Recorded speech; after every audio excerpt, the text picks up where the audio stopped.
అంతర్జాతీయ మహిళా దినోత్సవం సందర్భంగా కూకట్పల్లి నియోజకవర్గం ధర్మారెడ్డి కాలనీలో అట్లూరి దీపక్ చౌదరి ఆధ్వర్యంలో ప్రముఖ సినీ నటులు పద్మశ్రీ రాజేంద్ర ప్రసాద్ కుమార్తె గాయత్రిని స్మరించుకుంటూ జీహెచ్ఎంసీ పారిశుద్ధ కార్మికులకు మరియు వాచ్మెన్లకు చీరలు పంపిణీ చేశారు.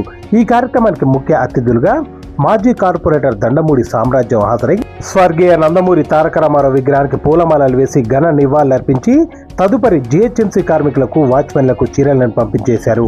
ఈ సందర్భంగా అట్లూరి దీపక్ చౌదరి మాట్లాడుతూ మహిళ ప్రతి వారి జీవితంలో కీలక పాత్ర పోషిస్తారని తెలుపుతూ ఏనాడో నందమూరి తారక రామారావు మహిళలకు ఆస్తిలో సమాన హక్కు కల్పించారని, అలాగే వివిధ రంగాలలో మహిళలను ప్రోత్సహించారన్నారు.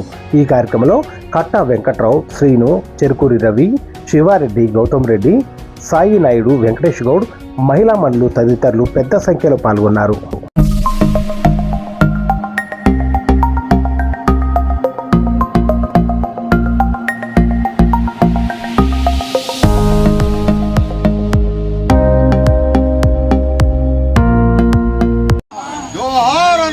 తారక రామారావు రామారావు జోహార్ అన్న నందమూరి తారక రామారావు జోహార్ అన్న నందమూరి తారక రామారావు.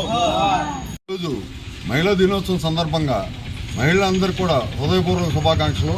ముఖ్యంగా ఈ కార్యక్రమం అనేది ప్రతి సంవత్సరం కూడా మన నటగిరిటి పద్మశ్రీ డాక్టర్ రాజేంద్ర ప్రసాద్ గారి అమ్మాయి గాయత్రి పేరు మీద జరుగుతూ ఉంటుంది.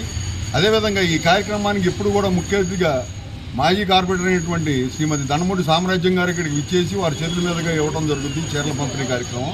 ఇక్కడ ముఖ్యంగా మనం గమనించాల్సిన విషయం ఏంటంటే, ఒక అన్న నందమూరి తారక రామారావు గారు ఎప్పుడో ఈ మహిళల భద్రత గురించి, వాళ్ళ గౌరవం గురించి ఆలోచించి ఆస్తిలో సమాన హక్కు కల్పిస్తూ వారికి ప్రతి ఒక వృత్తిని కాదు, ఒక జీహెచ్ఎంసీ నుంచి కండక్టర్ స్థాయి నుంచి ప్రతి ఒక్క చోట కూడా అటు వ్యాపార రంగంలో కానీ వాళ్ళకి చేతినిచ్చి నిలబెట్టిన వ్యక్తి, వాళ్ళకి ప్రతి దాంట్లో కూడా అవకాశం కల్పించినటువంటి వ్యక్తి నందమూరి తారక రామారావు గారు.